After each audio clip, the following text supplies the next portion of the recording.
Welcome to Season 2, Episode 6 of Upstate and Litigate. I'm Derek Spada from Basch Keegan Spada, here with my partner, Maureen Keegan. Good morning, Derek. What are we going to talk about today? What's exciting? Today, the topic is recreational injuries, when fun turns to liability. So the idea of going to engage in these activities is to have fun and not be injured, and sometimes, though, you are injured through someone else's negligence. So we're here today to discuss distinguishing when your injuries will give you a basis for a lawsuit and when they won't. Okay, but before we talk about that fun part, what are we going to talk about first? What's coming up on Sunday, March 16th? It's the Shamrock Run, the annual Shamrock Run, and this year we have 1,000 bandanas to hand out. We'll be there setting up at 11 o'clock in the morning by the Academy Green and Governor Clinton Hotel on the end of Albany Avenue near Clinton. Walk up to our table, we'll have a table set up there, ask for a bandana. Wait a minute, how much do they cost? $0. Actually free. There's not much that's free anymore. And actually, this is our fourth year, so if you're really a determined member of our club, you can actually have all 4 bandanas. You could wear them on different parts of your body and run with them on and really look cool as you run down the street. Or put them on your dog or whatever you like to do. Yeah. This year, what colors do we go with? Green, gold, and they're honoring Eric Hansen. So get the bandana and keep your streak going strong, and you'll have a good time at the Shamrock Run. It's going to be fun. We'll see you there, hopefully. So where should we begin? We should begin by telling everyone who's listening, don't think that you cannot come talk to us just because you, quote, signed a waiver, end quote. I can't tell you how many people come in that way, and then in the end I find, or through investigation with them and listening, that there really is a valid lawsuit because the duty of the property owner who's inviting you in to spend your hard-earned dollars, to jump on their trampoline or race their cars or things like that, they have an obligation to make it reasonably safe. Did they make it reasonably safe? Remember the case you had with the car went around the track and over the top? It wasn't properly prepared. It took an engineer to tell us why it was wrong, but it was not done correctly. Yeah. And if you engage in an activity, one of these fun recreational things, there is a risk. There's a risk that you could be injured even if there is no negligence. But more often than not, if you are injured at one of these events, it's typically through negligence. And just because you signed a waiver doesn't mean that you waived your right to sue if the owner of the property was negligent. Nowhere in the waiver does it say, or if it does say it, it's not valid, that I will not sue for negligence. Right. And then there's also gross negligence when a property owner or an amusement owner or whatever really doesn't care at all or doesn't take the necessary preliminary steps. And that can be worked out easily when you look at the document and compare it to the facts of what happened to this child or even to an adult, even if you're an adult in an amusement setting. If it's not properly maintained, if it's not thought out, engineered correctly, there is an opportunity for compensation. The law in New York State on this, again, I won't, try not to bore you with the law if I haven't bored you already. Too late. Too late. Well, the law, it's the New York State General Obligations Law, and there's a section in that law that lists activities that are, I'll say, covered by the law, meaning if you were injured in those activities, the property owner is generally not liable because you're on your own. Protected, the property owner. That's because they want people to be able to recreate on properties, go for a hike, go for fishing or something like that. Yeah. But if, in fact, it's not properly maintained, there could be a basis for a case. There can be. If you're hiking in the woods and you trip over a rock and fall, it's probably not a case. Right. But if you're hiking in the woods and there's some kind of a trap there, something that you wouldn't ordinarily see or that's not a natural occurrence, then there could be liability. Also, the key with the General Obligations Law exceptions are that those are free activities. So if someone opens up their property for you to go hiking or biking or skiing birding or fishing or whatever you're doing, right, then there's no benefit really to the landowner because they're not charging you.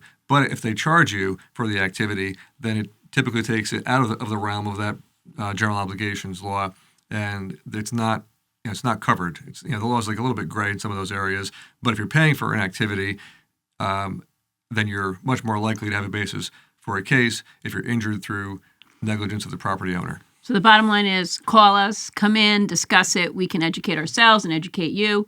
May be a case, may not be a case. Good news is we don't get paid just to have you come in and talk to us about it. And sometimes we figure a way to get you compensated. We'll sort it out.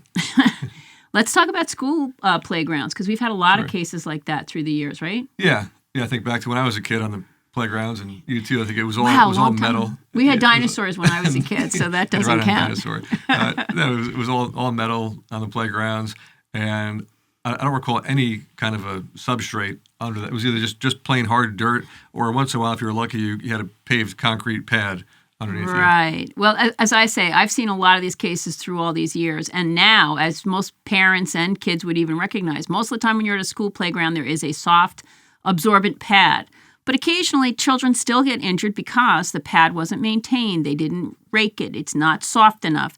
They didn't put the fill in. And there's always these obligations of these people to make them reasonably safe, because you're allowing children to climb a high height. And if you're going to let them climb, at some point, some of them will fall. It'll be hot. Somebody will push them. Things happen. So you really have to be careful and pay attention to the areas where you allow your children to play in these recreational areas. If it's properly maintained, they should not get injured. That's the bottom line. Yeah. It's been the injury has been basically engineered out. And I think with almost every case that I've had in recent history where a child was injured due to a fall, the substrate on the playground either was non-existent or there was just so little of it, just some like scattered wood chips or those shredded rubber chips, but to the point where you could see the bare ground under them. So there were some chips here and there, but when the ground is covered, and especially if there's like a little bit more depth to it, when kids fall, they tend not to break their bones because they're children and it's hard for them to break a bone. So I don't see those cases. I don't recall any parent calling me and saying my child fell and broke Got a bruise. Yeah, right. Got a bruise. That's not a case. Even Basch and Keegan will not take that case. No, I'm kidding. But no, it's true. You should at least investigate. The bottom line is, if your child is properly using equipment, sometimes these playgrounds break out what ages they want in certain areas. Sometimes they're more dangerous. And don't let your 2-year-old climb in the 8-year-old slot at a playground, because that's an invitation to get hurt. Yeah. What are some of the other good cases we've had through the years with these? Well, good cases. Well, we've had some like snow tubing cases, which I'll say some were good cases and some were, not cases, which we just turn away, because with that type of activity, there's a risk when you go down a hill on a snow tube. It's inherently dangerous. You could just fall off and be injured, or you could hit another rider on the way down. Something like that could happen. But I recall a case where at the bottom of the snow tubing hill, there was a fence. And that's a good one. Yeah. And I guess so. At first, the riders weren't reaching the fence because the snow wasn't packed enough. But every time someone else went down, they'd pack it another couple inches or another foot or whatever. And then eventually they were getting to the fence. And so kids loved it. They could go farther, faster, it'd be a lot of fun. But unfortunately, that fence isn't going to move out of the way and say, oh, you go ahead of me. And then I think our client, I think it was the first run when they were injured, because they just gotten there but weren't aware that they were going to go all the way to the fence. And I think it was a father and son maybe who went together down the hill. And the son was in front of the father, and they just went down and with the extra weight with 2 people on the tube, they went down and plowed into the fence. And so that was the case as to why there was nothing put in front of the fence as a barrier, or why like would a you hay bale or hay something bale or just soft or something soft, that'll absorb, or even to build up some snow, so you would go up and slow down and then come back. Just some way to stop people there. But there was no effort made to stop people from plowing into the fence. And there was a child who was injured. So, there was a case there. Again, like not an easy case. They don't just pay you on those cases. Right. They always pull out the law and say how difficult it is, and which is true. And that's when we get Derek to do an appeal for us, because we either win or lose at the trial court, and Derek usually prevails at the appellate level. I had a case recently where a child was injured at a school district because the school was redoing their playground. However, they had pulled all the soft absorbable material up and still let the kids go out on the playground.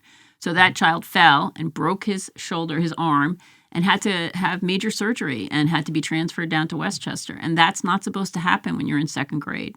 So I always encourage people to come in and talk to us and discuss it with us. We're not looking for litigation, but if your child is injured or somebody you love and care for gets hurt, we should at least review it with you and explain to you why there's nothing else to do. You don't want to be sitting home thinking 5 years from now, I should have called Basch, Keegan, and Spada, and you didn't do it. Yeah. There was a zip line case also where the woman was going on the zip line, and it was like, I guess at the time it was vacant, but she followed a public trail to this property which appeared to be part of the public property from the side that she went in on. Right. But from the other side, which she didn't go in on, there were signs that said something like it was closed for the season and do not enter. Get the heck out. We took a ton of photographs, and there were no signs on the side that she walked in on the public trail from that said do not enter. So she went in there with a friend. There was a zip line, and she went on the zip line. As I probably would too, and you would too. She went on the Looks zip like line, fun. and the zip line broke. It pulled out from one end, and she fell and was injured. So that was a recreational activity that she engaged in, and should she have done that or not? You could say like yes or no, and it's always easier to look at it in hindsight. But in the moment, it looked like something fun to do. It was open. There was nothing blocking it off at the base. There were no signs that said "Don't go on this." Right. It looked fine to her, and she went and fell from the zip line and was injured. And so it was a case, and it's a case where the concept of comparative fault comes into play. Right. So so the jury could say that she was partially at fault for deciding to go on this, right. but the property owner was also partially at fault for either not blocking it off or putting up a sign or making any effort to make sure that she did not go on it or to make sure that it was safe and wouldn't pull out when someone went on it. So the case settled. It worked out ultimately, and it's a case where I would think if it went to trial, the jury would probably find both sides to be somewhat at fault, but it would still work out to some amount for her. Right, and that's a case where the property owner installed this, quote, dangerous potential activity and didn't take reasonable steps to make it unavailable to the unforeseen or unwary public. Right.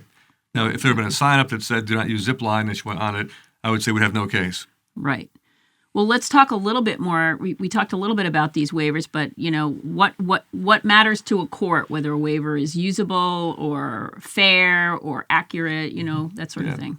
Well, first off, it has to be clear to an average person to understand what concepts they're putting out there, like not to do this or not to do that, or you're at risk of this type of injury, or this could go wrong. Right. So first, the waiver has to be well written. Secondly, the person who signs it has to be an adult, so a child can't sign a waiver, or they can, but it's not valid. Okay. Put their X on it. Yeah. And then thirdly, again, a major factor is, did you pay for the activity? So did you pay to do this? Right. And if you pay to do it, then basically someone who owns a property can't take your money and then have no responsibility to maintain the property in a reasonably safe condition. That's the concept that the courts look for. And even if you did not pay, then they look to how negligent was the property owner in this case. So we could talk, too, about skiing, because everybody, gets hurt at a ski resort, oftentimes calls us and says, the guy in front of me, the guy behind me. Skiing cases are generally not good cases in New York State and in Colorado. Yeah. If you're in New York State and you're injured skiing, like in the actual act of skiing, it's typically not a case unless there's something like in the way that really shouldn't be there other than like another skier. But yeah. Or if, like, for example, if they had a race course set up and they didn't block it off to the average skier and they didn't know and they got hurt going down that or something like that. Yeah. But oftentimes the people who get hurt at ski resorts or skiing is because somebody behind them runs into them. Yeah. And that's really not something that the ski resort can take care of. They can't monitor every person. So you really have to be aware and be careful when you're skiing. Stay clear of either out-of-control skiers or wild skiers. I was skiing once in Hunter and I heard a guy bang into the wooden board that was too close to the trail, and I could basically hear his shoulder dislocate. It was pretty scary.